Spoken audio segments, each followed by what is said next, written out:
자, 가스펠 프로젝트를 진행하는 가운데 이제 오늘은 시가서 가운데에서 시편의 말씀을 다루고 있습니다. 그러니까 시편의 한 구절을 다루는 게 아니라 시편 자체를 좀 다루고 있습니다. 오늘 본문이 나오는 이 시편 부분에 가스펠 프로젝트의 공과가 이렇게 제목이 뭐라고 붙어 있냐면 하나님의 백성이 시편으로 노래하다 이렇게 붙어 있습니다. 하나님의 백성이 시편으로 노래한다. 공과에 나오는 내용들이 몇 가지가 좀 있지만 그것들과는 좀 내용을 조금 달리해서 또 이 저녁에 이 취지를 생각해서 여러분들과 이 시편과 또 시편 사용에 대해서 좀 잠시 나누면서 우리 시들의 신앙에 좀 유익을 얻고자 합니다. 자, 여러분들이 아시는 것처럼 시편은 대부분 기도시입니다. 혹은 노랫말입니다. 시가 노래가 되기가 쉽죠. 또 노래를 이렇게 가사만 따서 보면 또 하나의 시 같고, 그래서 이제 시편은 욥기, 전도서와 함께 시가서로 구분이 됩니다. 그러니까 한마디로 시의 형식을 가지고 있는 거죠. 시편의 저자들은 여러분들이 대략 아시는 대로 견해에 따라 조금 달라질 수 있지만 대략적으로 한번 보면 시편은 다윗이 한 73개 정도의 시편을 지었고, 그리고 아삽이 12편, 또 예배 음악가로 활동했던 고라 자손들이 지은 시편들이 11편, 또 솔로몬의 시편이 약 2편 정도, 그리고 모세의 시편 90편, 그리고 여러 익명의 저자들이 시편의 저자들이라고 할 수 있습니다. 이런 사람들이 시편을 기록을 했습니다. 자, 근데 이제 시편의 기록자들을 쭉 면면을 보시면 우리 쪽에서 보면 이분들이 다 믿음이 다 어떤 분들입니까? 좋은 분들이죠.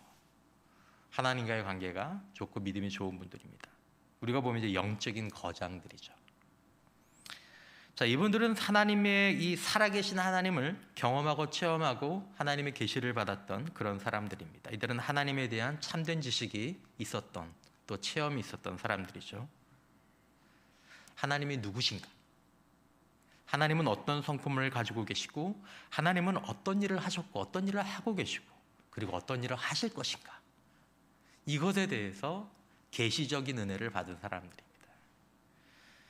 이들이 갖고 있는 하나님에 대한 지식은 자기에게서 나온 것도 아니고 신학교에서 귀로 배운 지식이거나 자기가 책에서 읽은 내용을 그냥 다시 얘기하는 건 아닙니다.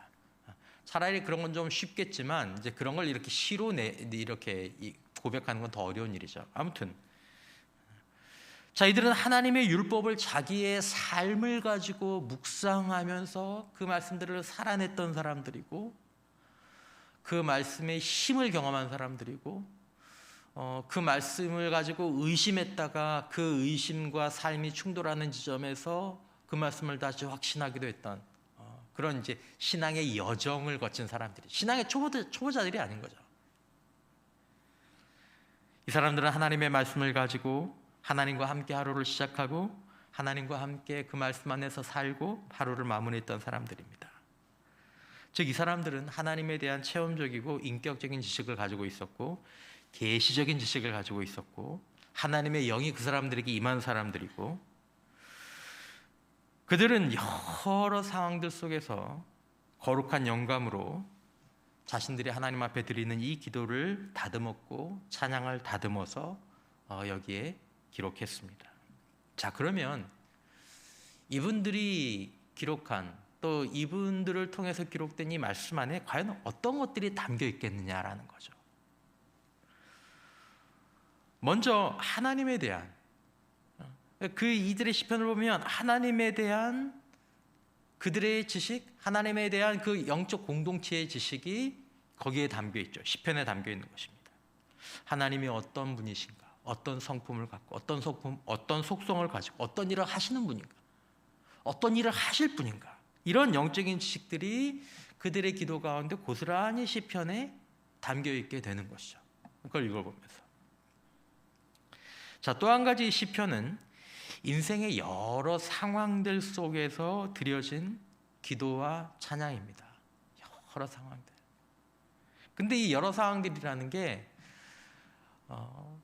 좋은 상황들이 아니고 어려운 상황들이 많죠. 여러분, 우리 인생에는 늘 좋은 날만 있지는 않습니다. 그렇죠? 힘든 날, 괴로운 때가 더 많이 있습니다. 여러분, 좋은 날 신앙생활이 우리들에게 더 필요할까요? 아니면 어려운 때에 우리의 신앙생활이 더 필요할까요? 어려울 때가 더 필요하겠죠. 좋은 날은 그냥 좋네만 하면 되지만 어려울 때는 뭔가를 잡고 올라가야 되고 뭔가 도움을 받아야 되고 뭔 힘이 필요하니까 이 어려울 때 이 신앙이 사실은 더 필요한 거죠. 감당하기 어려운 일이 있는 날도 있지 않습니까? 정말 두려운 날이 있지 않습니까? 억울한 날이 있지 않습니까? 믿음과 신앙의 회의가 되는 날이 있지 않습니까? 개인적으로, 가정으로, 아니면 교회가, 아니면 국가가 위기에 맞는 날도 있습니다. 하나님은 하나님의 사람들에게 이런 것들을 경험하게 하십니다.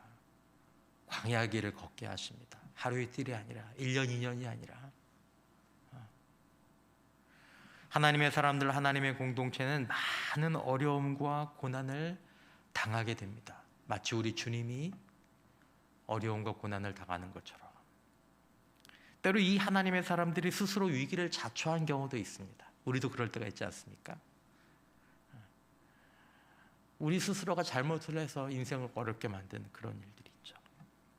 그런 회개해야 될 때, 이유 없이 당하는 고난도 있고, 신앙의 회의가 되는 때도 있고, 빛이 하나도 들어오지 않는 그런 어둠의 절망 가운데 빠지기도 하는 때가 있죠.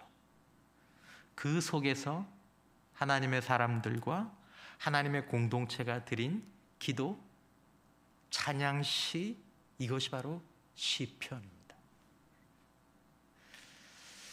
자, 그러므로 성도와 공동체가 이 시편을 사용할 때 저는 오늘 이렇게 표현해 보고 싶습니다. 무엇보다도 영적인 언어를 얻고 배우게 됩니다. 영적인 언어. 이번 말씀을 준비하면서 제일 제 마음 가운데 많이 왔던 깨달음이 이겁니다. 시편은 영적인 언어를 우리에게 준다라는 거죠. 절망의 땅에서 믿음의 하늘을 향해 올라갈 수 있는 사다리가 있다면 단연코 성경에서는 시편의 기도와 찬양입니다. 엘리베이터 같은 거예요. 그러니까 여러분, 막 인생의 고난과 시련이 많아요. 너무 지금 힘들어요. 근데 하나님 앞에 나가고 싶어요. 뭘 가지고 올라갈 거냐라는 거죠. 목사님, 욥기에 메시지 있지 않습니까? 욥기에 메시지 있죠.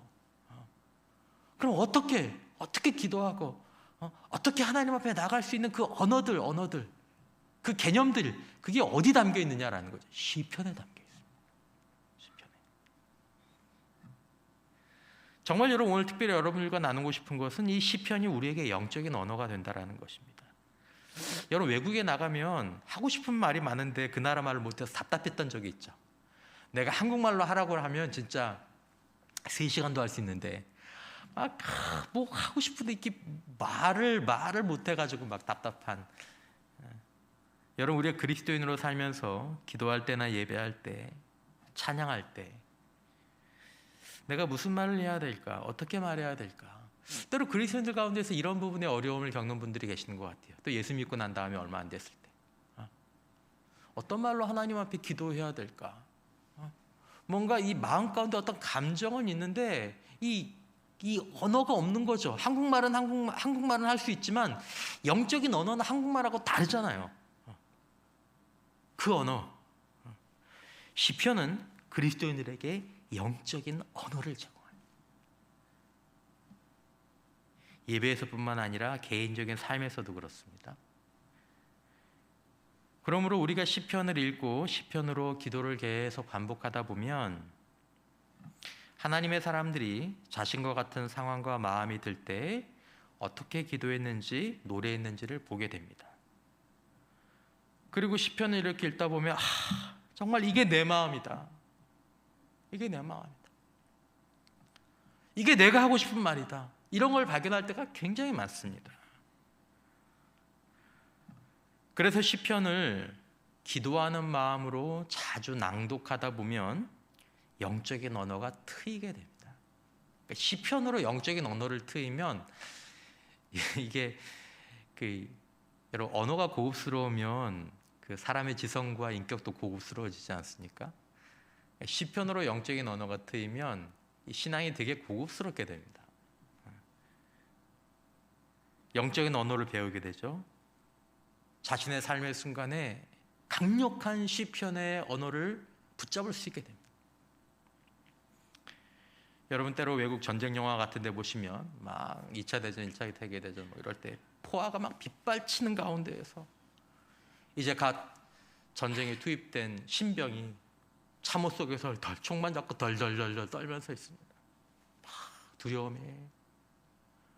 그러다 문득 자기가 어렸을 때 배웠던 그 말씀을 기억하면서 중얼거리기 시작하죠. 때로는 사도신경을, 때로 주기도문을, 때로는 시편을. 여호와는 나의 목자시니 내게 부족함이 없으리로다. 여호와는 나의 목자시니 내게 부족함이 없으리로다. 그가 나를 쉴 만한 물가로 인도하시는도다. 시편을 암송하면서 전장으로 뛰어들기도 합니다.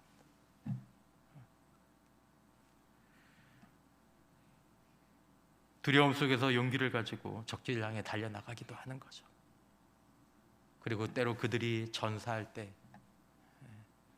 군인들이 전사할 때 가장 많이 군인들을, 전사자들을 앞에 놓고 가장 많이 낭독하는 시편이 시편 23편입니다. 우리들 위로가 되죠.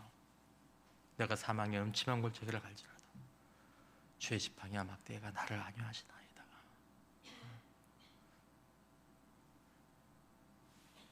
여러분, 시편은 인간의 거의 모든 감정, 시노애락, 인생과 신앙의 거의 모든 상황을 진실하게 담고 있습니다. 포장이 없어요.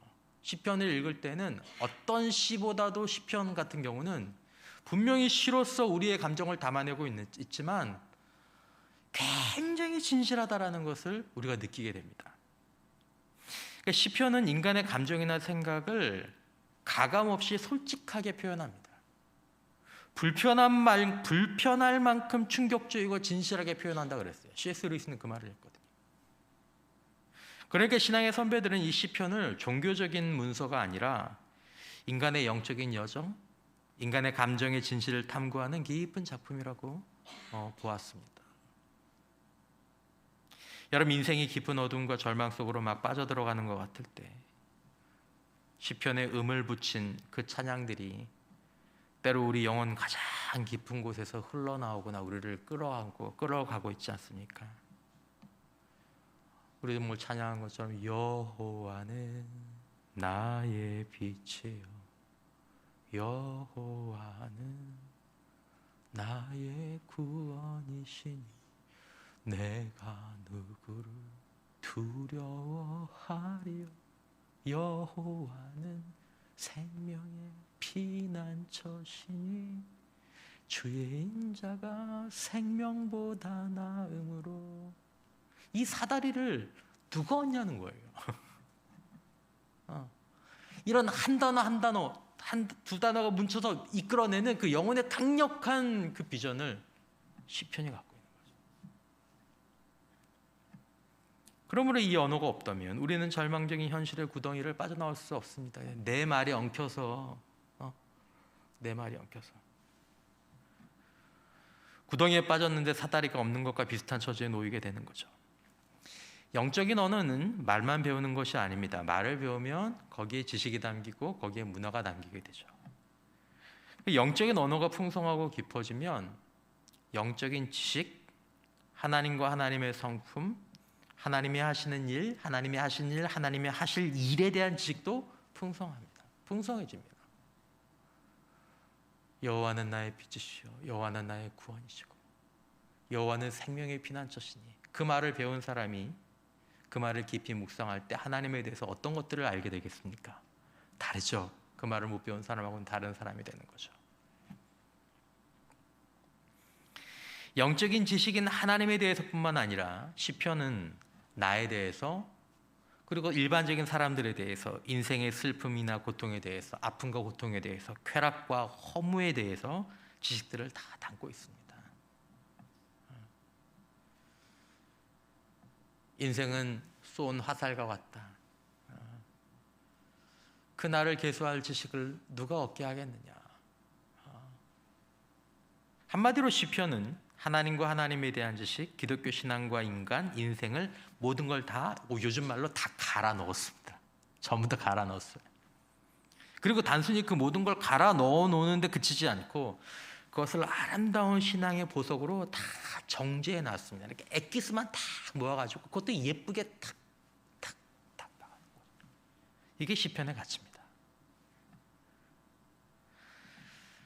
로이드 존스 목사님의 견해를 따라서 시편의 가치를 몇 가지만 제가 쭉 나열을 해보자면, 첫 번째, 시편이라는 이 영적인 언어를 통해서, 뭐 로이드 존스 목사의 영적인 언어라는 단어를 사용하지는 않으셨지만, 이 영적인 언어를 통해서 우리는 영적인 갈등 속에서 하나님을 신뢰하고 의지할 수 있는 믿음을 배울 수 있고요. 두 번째로, 우리는 시편을 통해서 영적으로 성장하고 성숙하는 영적인 언어, 영적인 지식을 배울 수 있게 되고요. 세 번째, 시편을 통해서 우리는 신앙과 영적인 삶의 아름다움을 보게 되고요. 표현할 수 있게 되고, 네 번째, 시편을 통해서 우리는 우리의 실제 삶에서 우리가 알고 행해야 될 성경적인 교훈을 얻게 될 수도 있습니다. 회개하는 것, 용서하는 것, 사랑하는 것, 뭐 여러 가지. 그리고 우리는 시편을 통해서 예수 그리스도를 시편 속에서 보게 되고요. 시편을 통해서 성경 전체의 진리들을 이렇게 아울러서 이렇게 추스릴 수 있게 되고요. 그래서 시편은 우리의 기도와 예배에서 매우 훌륭한 교과서 역할을 하게 되는 거죠. 자, 이렇게 귀하고 중요한 시편을 우리가 어떻게 사용해야 될까? 제가 이 가스펠 프로젝트 공과에 보니까 이런 대목이 있었습니다. 오늘날 우리는 시편으로 기도하고 찬양하는 법을 잃어버린 세대입니다. 잊어버린 세대입니다. 아마도 교회 역사상 처음으로 시편이 개인적인 헌신이나 공동 예배의 기초로 쓰이지 않는 시대일 것입니다. 여러분, 이 말이 이해가 되십니까? 이게 맞는 말이거든요, 사실. 기독교 역사가 시작된 이래로 요즘처럼 시편이 예배나 어떤 우리의 종교적 의식 가운데에서 이렇게 미뤄져 놓았던 때가 없거든요. 역사적으로 지금이 처음이거든요. 특별히 이제 저희 교회가 속한 이 장로교회가 이제 뿌리를 둔 뭐 개혁교회 같은 경우는 시편 같은 경우가 모든 예배의 중심이죠. 예배 시작할 때 시편하죠. 소위 말하는 교동문 있죠. 기도할 때도 시편 있죠. 찬양도 시편만 했죠. 뭐 예배를 마칠 때도 시편만 했죠. 다 시편이야, 처음부터 끝까지. 이게 이제 나중에 심해져가지고 시편 찬송이 아닌 건 찬양도 아니고 뭐 다른 건 이제 부르지도 못하게 하고 뭐 이제 제한된 걸로 해가지고 이 되게 아이러니한 거죠. 그러다 보니까 뭐 시편 찬양, 뭐 시편에 관련된 거 하면 사람들이 싫어해요. 그렇게 만들어 버렸어요. 시편으로 예배드리는 곳이래. 아이고 뭐 싫어요. 은혜를 못 받아요. 뭐 감리교 같은 교단도 덜하기는 하지만 뭐 전통 감리교 예배도 마찬가지로 다 시편으로 시작하고, 교단을 초월해서 기독교 그룹의 전통적인 예배에서 시편의 자리는 원래 매우 중요했던 역할을 했습니다. 지금처럼 시편이 이렇게 조금 약간 소외된 듯한 그런 느낌을 받는 때가 이제 기독교 역사는 처음입니다. 처음. 맞습니다. 그럼 우리는 다시 시편 찬송, 시편 중심의 예배 순서로 돌아가야 되는가? 그런 건 아니죠. 그런 건 아닙니다. 시편만 찬송해서 예배하고, 시편만 사용해서 예배드리고, 시편만 사용해서 기도드리고, 다시 옛날에 그걸 돌아가야 되는, 그건 아닙니다. 시편은 사용했지만 시편의 영성, 시편의 능력, 시편의 역동성을 잃어버린 경우는 너무 많죠. 여러분, 시편을 읽어보시면 알지만 시편 속에 담긴 신앙과 인생의 에너지는 이게 감당하기가 어려울 정도입니다. 그 열정, 그 뭐 감정의 오르고 내림, 반전, 그거는 몇 소절의 그냥 그 종교적인 멜로디로 감당할 수 없는 겁니다. 그냥 시편만 사용하면 시편 예배가 됐느냐, 하나의 성경적인 예배가 됐느냐, 그건 아니라는 거죠. 변하지 않는 본질과 변하는 형식은 계속 조화와 발전을 이루어야 합니다. 그럼에도 불구하고 오늘날 성도들이 시편의 능력과 유익을 보다 깊이 경험하고 사용할 필요는 분명히 있다라는 생각이 오늘 말씀을 생각하고 준비하면서 들었습니다. 그러므로 교회에서 이제 시편의 활용을 뭐 공동체적으로는 조금 더 생각을 해봐야 되지만, 보다 오늘은 우리가 개인적인 생활 속에서 특별히 묵상과 기도 속에서 시편을 보다 중요하고 또 많이 다루어 주십사 오늘 이 말씀을 드리는 것이죠. 자, 첫 번째 우리는 옛 전통을 기억하면서 시편을 매일 보는 그 전통을 좀 회복했으면 좋겠습니다. 원래 그리스도인들은 성경을 읽거나 개인적으로 예배를 드리기 전에 개인적이든 공동체적이든 항상 시편을 한 편 보고 시작했습니다. 항상 성경을 읽을 때 시편 한 편 보고 그 다음에 성경을 읽었어요. 기도하는 마음으로 낭송했습니다. 기도하는 마음으로. 오늘은 1편 낭송하고 그 다음에 뭐 마태복음 보고 뭐 아니면 구약 보고 그리고 밤에 잠자리에 들기 전에 또 시편 한 편 읽었습니다. 원래 하루에 시편을 3번 읽는 게 보통 이제 소위 말하는 그 경건 일과의 하나지만 뭐 우리는 그렇게까지 할 수 없다고 할지라도 하루를 시작할 때 시편 한 편, 하루를 마무리할 때 시편 한 편, 그렇게 시편을 읽었죠. 하루를 시편 낭송으로 시작하고 또 그렇게 닫는 그 일과를 잊은 게 오늘 현대 그리스도인들에게는 매우 큰 영적인 손실이라고도 말할 수 있을 것 같습니다. 저에게도 마찬가지고. 그래서 여러분 통독할 때 시편은 몰아서 읽지 마시고요. 하루에 시편 한 편 정도씩 읽고 성경을 통독하시거나 말씀을 묵상하시기를 바라고 밤에 자기 전에 시편 한 편을 읽는 습관을 또 가지시면 매우 유익할 거라고 생각합니다. 자, 두 번째, 시편 기도의 전통을 한번 회복해 보셨으면 좋겠습니다. 오늘 설교에서 제가 가장 강조하고 싶은 부분은 아까 말씀드렸던 시편이 영적인 언어라는 사실과 함께 시편 기도에 관한 것입니다. 시편으로 기도하는 것. 시편으로는 2가지 방법으로 기도할 수 있습니다. 첫 번째로는 시편을 기도하는 마음으로 낭송하는 것입니다. 기도하는 마음으로. 그러니까 다른 성경 본문하고 달라요. 다른 성경 본문도 낭송하지만 시편은 기도하는 마음으로 천천히 뭐 하듯이 노래하듯이 시를 낭송하고 노래하는 것처럼 천천히 음미하듯이 고백하듯이 내용을 묵상하면서 기도하는 마음으로 사용하는 거죠. 그러니까 시편을 기도문으로 사용하는 그 자체를 기도하는 마음으로 하나님 앞에서 읽으면 복 있는 사람은 악인들의 꾀를 따르지 아니하며 죄인들의 길에 서지 아니하며 오만한 자들의 자리에 앉지 아니하고 오직 여호와의 율법을 즐거워하며 그 율법을 주야로 묵상하는 자로다. 천천히 이거보다 훨씬 더 천천히 하나의 기도가 되도록 천천히. 시편은 한 단어의 무게가 무겁습니다.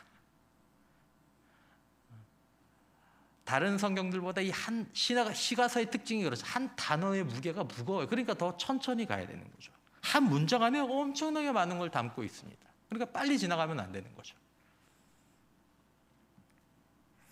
만약에 여러분들 가운데서 신앙의 회복이 필요하다. 나 요즘 신앙의 회복이 필요하다. 그런 분들은 시편을 특별히 저는 시편을 기도하는 마음으로 쭉 한 편 한 편 계속 읽어가라고 말씀드리고 싶습니다. 신앙 회복하는데 좋습니다. 왜냐하면 여기는 이제 영적인 엑기스가 녹아져 있기 때문에 내가 요즘 신앙이 별로 안 좋다. 그런 분들이 회복을 원한다 그러면 시편을 처음부터 기도하는 마음으로 천천히 읽어가시면 어느 순간부터인가 탁 터지는 때가 옵니다. 여러분 매일 읽는 이 시편들이 우리의 상황과 맞을 때가 굉장히 많이 있습니다. 또 맞지 않을 때도 있는데 맞지 않을 때는 우리는 이 시편을 낭송하면서 우리 인간과 인생과 또 하나님과 그 성품과 역사에 대해서 배우게 되는데 아주 영적으로 정제된 지식을 배울 수 있죠. 잘 정리된. 여러분 매일 시편을 접하는 것은 기독교 신앙이 아주 오래되고 그리고 굉장히 중요한 전통입니다. 그러므로 여러분 저와 여러분들이 기도하는 마음으로 시편을 읽을 때 천천히 낭독하듯 입술을 열어서 그렇게 읽을 때 또 하루에 한 번 가급적이면 아침과 밤에 한 번씩 읽으시면 신앙에 큰 유익이 될 것입니다. 자, 두 번째로 시편으로 기도하는 방법은 뭐냐면 첫 번째는 그냥 시편을 기도하는 마음으로 천천히 읽는 거였죠. 두 번째 시편으로 기도하는 방법은 시편을 한 절 읽고 그 시편의 내용을 자기가 생각하면서 그 시편의 내용을 가지고 아니면 그 시편의 단어를 가지고 기도하는 것입니다. 예를 들어서 복 있는 사람은 악인들의 꾀를 따르지 아니하며 죄인들의 길에 서지 아니하며 오만한 자들의 자리에 앉지 아니하고. 이렇게 한 절을 읽었으면 하나님, 제가 복 있는 사람이 되기를 원합니다. 제가 복 있는 자가 되기를 원합니다. 하나님, 제가 악인들의 꾀를 따르지 않기를 원합니다. 저에게 이런 유혹들이 있습니다. 하나님, 저희가 죄인들의 길에 서지 않기를 원합니다. 하나님, 저에게 이런 유혹이 있습니다. 하나님, 제가 오만한 자리에 앉지 않기를 원합니다. 하나님, 제 안에 있는 교만이 있습니다. 오늘 제가 이런 부분도 2절, 오직 여호와의 율법을 즐거워하여 그 율법을 주야로 묵상하는도다. 하나님, 제가 여호와의 율법을 더 즐거워하기를 원합니다. 전 요즘 여호와의 율법이 아니라 영상을 더 즐거워하는 것 같습니다. 어떤 이런 사람들의 모임을 더 즐거워했던 것 같습니다. 하나님, 제가 주님의 율법을 더 주야로 묵상하는 자가 될 수 있도록 주님 도와주십시오. 그리고 3절, 그는 시냇가에 심은 나무가 이렇게 한 절 한 절 읽으면서 드는 생각을 가지고 기도하는 거죠. 시간이 좀 오래 걸리죠. 하지만 이렇게 기도하면 좋을까요, 나쁠까요? 좋겠죠. 이렇게 기도하는 것이 익숙해지면, 이렇게 기도하다 보면 성도의 기도가 영적으로 놀랍게 성숙해지는 것은 물론이와 굉장히 아름다운 기도의 언어를 갖게 됩니다. 아름답고 깊은 기도의 언어를 갖게 됩니다. 시편 기도. 이건 아주 오래된 전통. 예수님도 이 시편 기도를 하셨으니까. 그러니까 예수님의 말씀 가운데 툭툭 튀어나오는 거, 예수님의 제자들 가운데서 툭툭 튀어나오는 거, 사도 바울도 툭툭 튀어나오는 거. 왜냐하면 그들은 시편이 굉장히 일상 가운데 깊이 들어와 있었거든요. 다른 어떤 성경보다. 여러분들이 시편을 한 절 읽고 그 절을 생각하면서 기도하는 이런 것들은 매번 한 편을 다 하지 않아도 됩니다. 하루 3절, 4절. 여러분들이 기도가 잘 안 될 때, 그럴 때 참 좋죠. 그럼 시편을 가지고 기도하면 좋습니다. 이 시편이라는 이 창문을 통해서 하나님을 바라보고, 진리를 바라보고, 나를 바라보고, 인생을 바라보고, 상황을 바라보고. 시편이 다 그런 성경이거든요. 우리가 그렇게 할 때 우리 영혼이 하나님의 마음과 존재의 깊은 곳에 이르게 되고, 인간과 인생과 신앙에 대한 깊은 이해와 지혜를 얻고 위로를 받게 되는 거죠. 또 제목만 보자면 시편을 암송하는 유익이 있습니다. 그렇죠? 또 시편으로 우리가 자주 뭐 합니까? 노래하죠. 시편으로는 찬양이 많죠. 우리들이 갖고 있는 찬양 가사 찬양 중에 시편에서 나온 찬양이 너무 많습니다. 왜냐하면 시편은 원래 찬양하기 좋은 찬양이거든요. 여러분, 시편은 신앙의 진수를 담고 있습니다. 시편의 유익이 너무나 많고 아주 중요합니다. 다시 말씀드리지만 하나님과 하나님의 성품에 대해서 알려주고요, 하나님이 하신 일, 하시고 계신 일, 앞으로 하실 일에 대해서 알려줍니다. 인간과 인생에 대한 이해를 주고, 지식을 주고, 지혜를 줍니다. 고난 속에서 인내하고 끝까지 믿음 안에 거할 수 있는 그런 능력을 우리들에게 주게 됩니다. 그가 어떤 상황 속에 빠졌든지, 특별히 우리가 신앙과 인생의 어둠 속에 빠졌을 때 우리가 어떻게 기도하고 어떻게 생각해야 되는지, 어떻게 말해야 되는지, 하나님은 우리를 어떻게 용서하시고 회복시키는지에 대해서 알 수 있게 되는 게 시편의 유익입니다. 사랑하는 성도 여러분, 저와 여러분들이 다시 한번 우리의 시편이 우리 신앙적 일과의 중심에 잘 놓여짐으로 말미암아 이 시편의 유익이 우리들의 삶 가운데서 풍성할 수 있게 되시기를 주님의 이름으로 축원합니다.